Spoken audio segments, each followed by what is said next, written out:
Evening, ladies and gentlemen. Hope you're all well. Um, let's get back. Let's get back to the ancient history, the megastructures, the possible cataclysm, the lies, the aliens, the gods. Who knows? Let's get back. So, Wandering Wolf channel here was mentioned by another guy in a video I made. I remember him mentioning Wandering Wolf. Um, I didn't remember him mentioning it and then go and look for this. I just happened to come across this peruse on YouTube. And his greed rewriting ancient history. I visited 100 sites to find out the shocking truth. So, yeah, his greed rewriting ancient history because I wouldn't know about greed, but for some reason there is some reason to lie to us about what's going on this planet and cover up what really happened. So yeah, that's the crack and the crack we've been having. And then I've come across this by Wandering Wolf, and I've already watched 19 seconds of this video. But in 19 seconds, I thought, he's going to tell us something interesting here. So I thought, we'll have a look at this. So yeah, here we go. For the last decade, I've traveled the world documenting hundreds of archaeological sites in painstaking detail. What I've seen has opened my eyes to an unsettling truth. The more I've explored, the more I've realized archaeology as we know it is not what it seems. The discovery and preservation of ancient sites are being sold to us, piece by piece. I noticed back there we're seeing a picture of Stonehenge being built there. Don't know if anybody seen it. I didn't. Come on here. Let's go back. Let's go back here. There we go. Yeah, there we go. It is Stonehenge being built. I've already made a video on that. 1950s or possibly earlier, but it's in the 1900s, early 1900s. Can tell by the machinery and what they're wearing. And this video that exposes them building it, it's from scratch. It's literally from scratch. They dig the foundations. There's no stones on site, and they build the entire thing from nothing. So yeah, like we're being sold a lie here, even on the fact of Stonehenge. Stonehenge is a lie. Um, and it's to fit in like that Stonehenge fits in with the narrative of the real history in a way that this is the kind of shit we were building 10,000 years ago. But the the detail or the expertise needed, really, the only real difficulty here is lifting these fucking heavy stones and putting them on top of the other heavy stones, which, as we can see here, was done by a fucking crane. Here's the live footage of it fucking happening. So that's how they done it. They done it with a crane. So the question is, how did they do it in the past? And the answer is, well, they didn't, because there it is being done in modern times with a crane.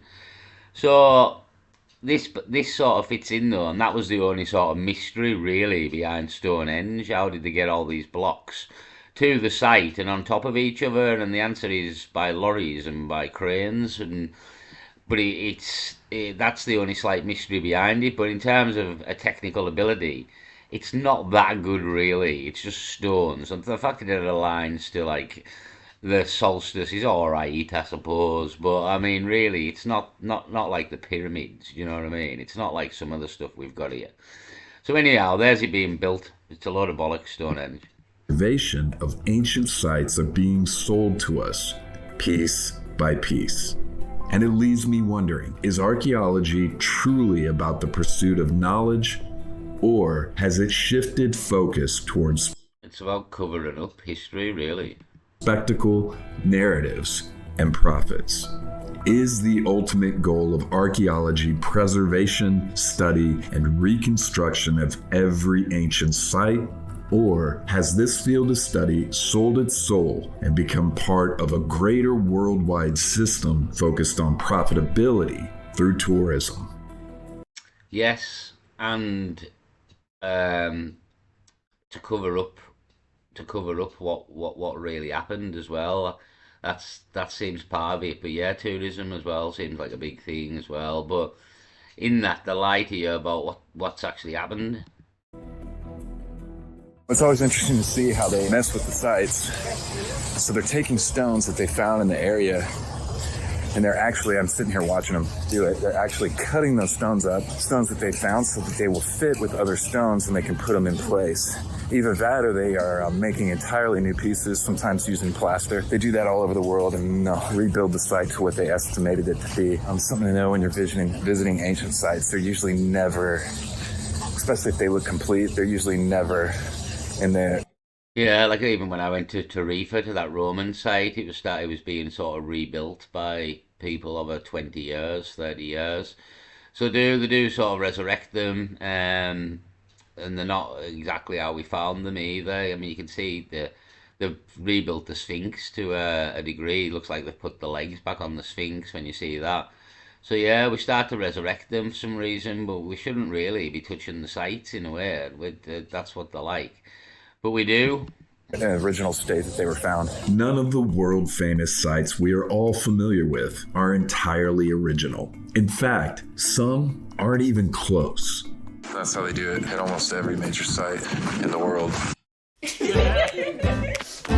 Marvin's Thai girl here making a surprise appearance without Marvin. He won't be happy about this. Probably hasn't paid her.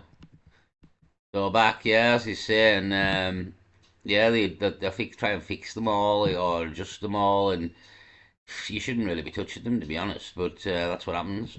Hesitate to even guess how many tons of concrete have been used to recreate Teotihuacan. How many ancient blocks have been cut in Cambodia to force into a wall?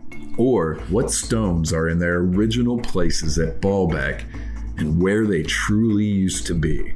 The process starts with discovery. You might picture a lone archaeologist brushing away sand at the foot of a pyramid, revealing a long-lost secret. But more and more, the discovery of new sites happens not by scholars, but by amateurs. People sitting at home, scrolling Google Earth, or adventuring out on their own, not waiting for permission to go out and explore the world. Most sites aren't even discovered, so to speak, as they're already known to locals in the area. Once a site gains attention, archaeologists inevitably get involved. But strangely, out of the hundreds of sites I've visited on every continent, in every season, in all types of weather for almost a decade, I've never once seen an archaeologist at work. I've seen facilities, digs, storage, etc. Anyways, once funding is secured from various organizations, excavation and research start. Funding can come from universities, government grants, private donations, or even private businesses, especially when new sites are uncovered during construction projects, which happens all of the time. This happens frequently in places like Rome, for example, and suddenly archaeology becomes big business, and there are major companies around the world that specialize in taking control of sites and making them profitable through tourism. But here's where the facade begins. Wow, that's amazing. I've never seen that before. I don't know what that is. Looks like it could probably be in China. But yeah, that's like being carved into a mountain. The mountain looks like it's been totally carved out to make this guy.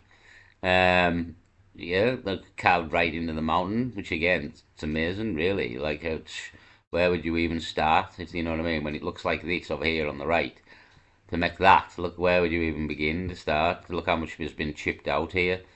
Quite a lot, which is that's absolutely amazing. I've never seen that site before. It's giant Buddha. Yeah, I'm not quite sure where that is. Possibly China. Is there even a walkway here? It looks like people are maybe walking there, and you walk round somehow, or in the tunnel. Amazing. I might have to have a look at that site in a separate video. Gee, like it's unbelievable. Yeah, carry on. Once enough of a site has been excavated, archaeological work takes a back seat, and the true goal is clear: make the site profitable.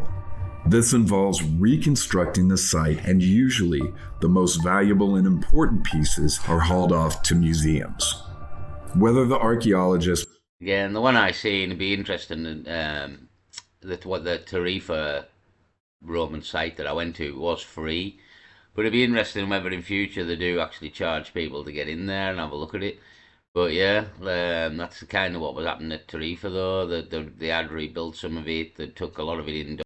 They took a lot of it indoors into the museum, and yeah, it's literally what happened. The only thing that Tarifa was, it was still free at that time when I was there. Are participants in this or not is irrelevant. That is This is Göbekli Tepe, I believe, in Turkey. Possibly one of the oldest sites we've found, we believe, maybe 12,000 years old, possibly. Yeah, Göbekli Tepe, maybe cover that in the video. always the end result. It's estimated that on average, only 20% of a site is ever excavated, and that may be a generous number. The rest is left untouched. But why? Most often, preservation is the reason cited, but in actuality, just Wow, yet again here. What is this? Longmen grottos. Yeah, completely carved into the mountain here. Like even the walkways, tunnels, windows. It looks like carved completely into a mountain here. All this has been carved out by the looks of it. Some sort of shrine or figures in the wall there. Again, the amount of rock that's been carved out of there is unreal, to be honest. Where would you start? You know what I mean? How would you carve all that out? What with? Like a pickaxe? You know what I mean? Like what the hell?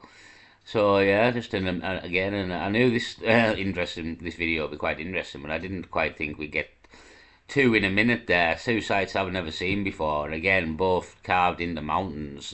The amount of rock being carved out here is unreal, to be honest. 20% or even much less for larger, more impressive sites is enough to turn it into a money-making machine. Yeah, Machu Picchu, Peru, top of a mountain. I know somebody who's been there. It's quite a hike and quite a trek to get to it. Machu Picchu, yeah, it was all overgrown when we found it, and it has all been cut down to make it look like this so people can go and visit it. I believe a lot of that will have probably been dug out, but who knows? This guy's been to all these sites, and you've got to bow down to experience in a way. And this man's been to all these, Wandering Wolf, and this is what he's telling you, that it's only 20% of the sites ever excavated, and it's turned into a tourist attraction. And ultimately, the truth of the site's probably never told either. That's another part of it. We kind of try and, well, we don't, but the Smithsonian in particular and people try to cover up really what's gone on. And once enough has been excavated, the real work begins. Preparing the site for tourism. Is in the museum. So 5 to 10% of all of Caracal Has been excavated. Not 95%. 3,000 plus structures. 3,000 structures. Yeah, I would have loved if we had 95% excavated. So where's that 95% coming from when you read about it? LiDAR technology tells us or gives us an idea. So like 95% has been discovered but not excavated. That's right. Got you. The overlap between archaeological work and a site becoming a major tourist destination is real. And once the money really starts coming in, I think that was the Valley of the Kings in Egypt, where they put all the pharaohs and things. I don't believe there was ever been a pharaoh or anybody ever found in a pyramid. I believe that's just a myth. And they're in the Valley of the Kings. the majority of it goes back into developing the infrastructure for more tourism, meaning more. Yeah, just like Göbekli Tepe there, but he's right in what he's saying. Hold on, And once the money really that was Valley of the Kings. starts coming in, the majority of it goes back into developing. Yeah, so Göbekli Tepe here, as he's saying, about tourism, we've seen before Göbekli Tepe, there was a walkway for the tourists. And here we see a roof to keep people dry again. This site's been out in the world for 12,000 years or so. A bit of rain's not going to do it any bother. You would more think this is for the tourists, to keep the tourists dry should it rain, you know what I mean? So he's kind of right. He's right in everything he's saying, to be honest. Developing the infrastructure for more tourism, meaning more money. You see, the real focus is no longer on research. No, it's on reconstruction.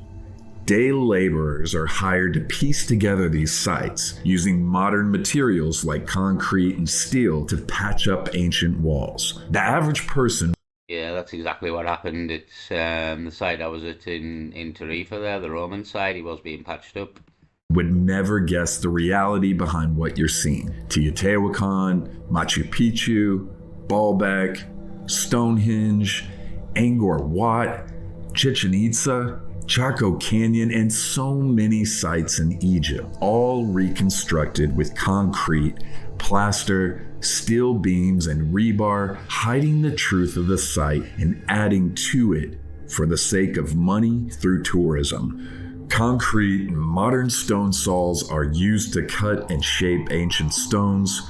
Trees are planted over unexcavated ruins to beautify the site for tourists, and parking lots, ticket booths, and souvenir shops are built. You can sit down and have a meal at the restaurant on site at Chichen Itza. The preservation you see is not preservation at all. It's marketing. It's for tourism dollars. What purpose does carving out the walls of Longyou caves with modern images? Yeah, there was talk that these images were more modern. It said that in the video. And it could be very modern, like he's saying here, and this was originally what the caves were carved out like, just in this fashion, but these things were added, and that was said of the video of somebody else we watched. Have, or covering the entirety of Teotihuacan's pyramids in concrete serve. Are we just done studying the original? Is there nothing else to learn here? It is sadly the fate of every ancient site on the planet eventually that... That's a good one with the H blocks there as well. It's another good site. So many of these sites falls into the hands of modern archaeology. This is the aircraft carrier ship. Yeah, he's kind of right again. Everything he's saying is true. It's all a then thing for tourism, and even like Adrian's Wall, where I'm from, it's kind of the same crack. I've never really been. I might go to Adrian's Wall if I get a new car. And I'm sure there'll be a shop there and all sorts. I've never been, so I might be wrong, but I'd kind of imagine that's the way it's gone. It's kind of a tourism thing. Everything is, isn't it? Wherever you go, you get milked for money nowadays. All over the site, like these areas right here, these are concrete bags, and it looks like what they're doing is they're just shoving concrete bags into places in these walls. If you look behind me here, and that's bracing the walls.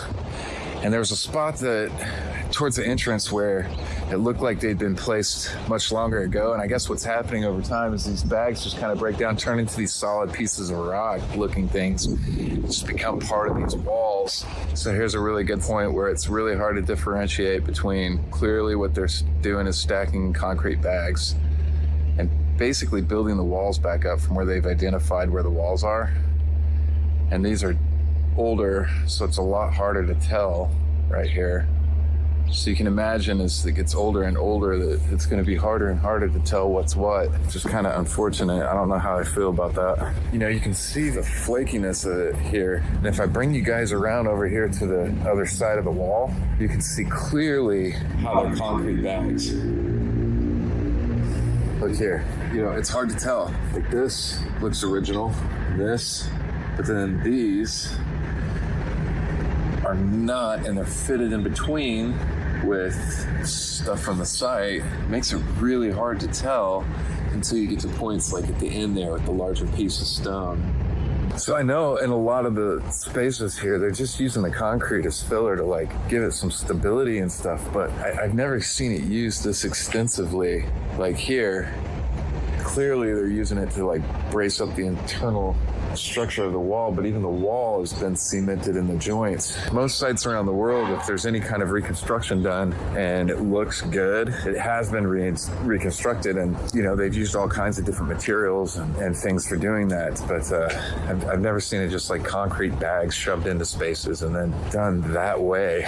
What is cool is there's plenty of stuff here at the site like this. Obviously it's still really cool to look at. So this is amazing to be here and experience this and get to see everything. It does suck to see how developed the site is in terms of for tourism and how like it's not developed in a way that it's like around it. It's developed in a way that it's like in the site. The large pillars and stuff, the poles here that provide all the roof cover and everything like that. I mean, they go directly into the site and plug into the ground in the. So as you said there, they always see guys in the site. Like it's built for tourism to keep the tourists dry, and you know what I mean. And they're wrecking the site, ruining the site for tourism. Really, I mean, it's like Stonehenge, to be honest. If you can't trust the British government, you're not going to be able to trust the Turkish government, really. And we just rob you with Stonehenge. I mean, here it is on a ticket here. Ticket 28 quid to get to Stonehenge. 16.50 for kids. Seniors or students 25 quid. Stone Circle experience. VIP £70 per adult, £40 a child for the VIP experience. What does that mean? You get to touch it. I mean, yeah, hold on. The Stone Circle experience, 70 quid. Free entry, local residents within a certain radius may have free access. Members of English Heritage and National Insurance for free entry. Children's under 5 are free. £3 parking. Guidebook 6 quid. It all mounts up. 70 quid though for the Stone Circle experience. Exactly. Tourism. It's not free to get in Stonehenge, and I bet they don't tell you when you get in there that it was built in 1950 or before. You know what I mean? We've got pictures of you building it with a crane here. Hello. Pictures of a crane building Stonehenge. Can you explain this, please? Somebody go down to Stonehenge who lives near Stonehenge. Or maybe one day I'll go again if I ever get a car. I'll go down and film it, and I'll print the photos off, and I'll take it in and ask them what the fuck's going on here. So if you want to see that, join the Patreon, and let's get down there. And question these people with the photos. What the hell's going on here? You know. Or if anybody lives near there and wants to do that, that'd be a great video. So yeah, ruining the sites for tourism. Site. The only reason for that is for tourism, and so that we can be right here when we're experiencing this. The hillside goes up further. You could still see this from a distance without putting the walkway directly into the site. Just look at the recent controversies surrounding the trees at Göbekli Tepe, which my good friend Jimmy Corsetti from Bright Insight has pushed hard enough against publicly to force change that has resulted in the removal of the trees. This change has helped to prevent further damage of the site from the extensive amount of destruction that can be caused. Of course, the roots will go into the ground and destroy it all. I mean, that's obvious to any fool, you know what I mean? As we can see here, that's the dome underneath where we were looking. All this hasn't been excavated, as he'd said. And they're just planting trees willy-nilly to make it look nicer for tourists, when, again, it seems to what it's all about, again, with Stonehenge and the price of Stonehenge. And, in effect, we've been lied to, because Stonehenge was built in recent times. So, yeah, it's all about tourism and money, and again, I think ultimately covering up the real truth of what's going on the planet. But tourism and money seem a very big factor as well. Very good video, this. It's 30 minutes long. I'll only get through about half of it here, so go and watch the rest of the video on Wandering Wolf. From Root Systems. We visited the site recently together to see for ourselves. Check out Jimmy's most recent work on YouTube and on X, highlighting this back and forth with many archaeologists, as well as his coverage of our findings from our travels together. Archaeologists have publicly stated that trees help prevent erosion, damage, and preserve the site. They have on multiple occasions actually argued that trees on ancient sites are common and are perfectly fine. Now, I've seen firsthand the damage roots can do from my exploration of sites around the world. They can reduce a site to rubble within a generation, if not sooner. But, as archaeologist Flint Dibble said about the situation, quote, trees provide shade and a pleasant environment for both archaeologists and tourists. I don't need a degree to Right. Okay. understand just how foolish of a statement this, as well as how defending the trees on the site for so long by some of these archaeologists smacks of other levels of interest outside of learning. Looks like Göbekli Tepe there as well, been covered over in some sort of flood, like Bosnia Pyramid. Again, it's all the dirt and the earth's just landed on it and buried it, and we're digging it back up. Yeah, but this, again, they're determined to destroy sites, rebuilt. Like, they're not leaving them how they are, and they're just messing with history, really. To be honest, messing with history, and then ultimately not telling us what the hell's gone on when they probably know. Learning about and protecting history. It's ridiculous. And it's not the only thing going on at Göbekli Tepe that clearly shows how archaeology has taken a back seat to tourism dollars. A lot of people ask us, Yeah, he's right, like, isn't he? He's right, everything he's saying there, and Göbekli Tepe and all them structures surrounding it, it's absolute proof of what he's saying. But in Britain alone, we can kind of show you, or prove that Stonehenge isn't old. They built it, and there we go.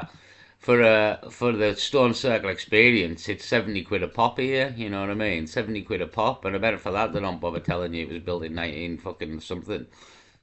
Big takeaway, my initial impression of this is like, really? They could have removed more than this? Look at all these stones. Look at all this.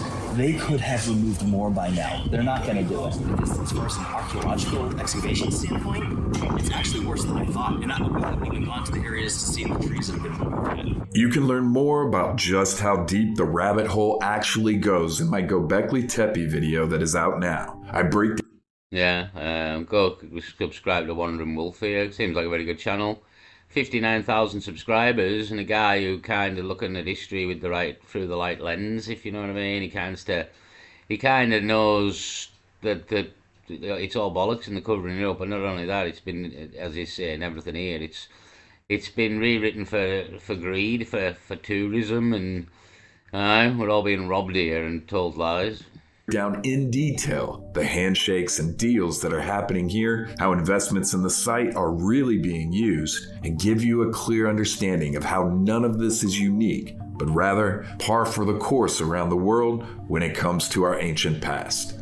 While Göbekli Tepe has taken on all the hallmarks of a site that has become a major tourist attraction, with a visitor center, media engagement facility, shops, stores, and more, the most concerning aspect is the massive roofing system supported by enormous steel beams piercing directly into the heart of the site. The depth these beams would have to reach to maintain stability of the roofing system likely exceeds 20 feet deep, not to mention the necessary equipment and personnel needed to install it. We're talking about turning this sensitive site into a major construction project involving countless workers, equipment, and machinery, all needing full access to all of these areas to install something like this. And yet, archaeologists defend this just like they did with the trees. But we are talking cranes, countless workers walking through the site to be in position to guide the poles in, not to mention the digging with machinery down into the holes and filling them with concrete to provide a stable foundation that can hold the weight of this massive roofing system. You might think I'm guessing at some of this, and surely the process would have been overseen by professional archaeologists. But I was able to see and document exactly how this was done during my visit to Karahan Tepe close by, which is currently in the beginning phase of having its own roofing system installed. The plans there call for a smaller covering, and as you can see, these holes go down as far as 20 feet. You can also see in piles all around the holes broken pieces of artifacts and more after being removed from the dugout holes made from heavy machinery. Yeah, so there you go, just ruining the sites to put fucking roofs in for the tourists. I'll leave it there. We're only halfway through, as I said, of the video, exactly halfway. Well, no, sorry, another 30 seconds would be halfway. Yeah, we're going to watch the rest of the video on Wandering Wolf. Very interesting, with them sites we've seen as well, carved into the mountains, unbelievable, to be honest. Interesting video, good channel, I've subscribed myself, Wandering Wolf. I'll leave it there, people. Peace.